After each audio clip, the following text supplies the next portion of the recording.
আমাকে একটা ব্যবস্থা করতে হবে নিশ্চিত। তা তো বুঝলাম, কিন্তু ব্যবস্থাটা কি সেইটাই তো জানতে চাইছি। এরপরেও কি আপনি এখানে থাকবেন নাকি?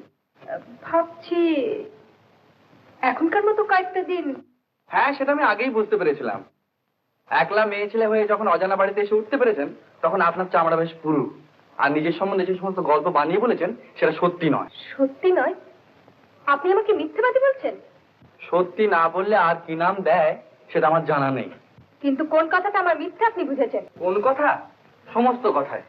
আপনার মা বাবা থেকেও নেই, আপনি বাড়ির থেকে চলে এসেছেন নিজের পায়ে দাঁড়াবার জন্য, আপনার এ বাড়ি আগে থাকতে একটু জানাশোনা ছিল, আপনি গান গাইতে পারেন এবং তার উপর নির্ভর করে আপনি আপনার জীবিকা নির্বাহ করতে চান, এই সমস্ত কথাই আপনার মিথ্যে। সব কথাই মিথ্যে? বেশ, অন্যগুলো প্রমাণটা এখন দিতে পারবো না। এখনই গান গেয়ে শুনিয়ে দেবো কি? আগে না, দরকার হবে না। আপনার গলা শুনে এই গানের দৌড় বুঝতে পেরেছি। না,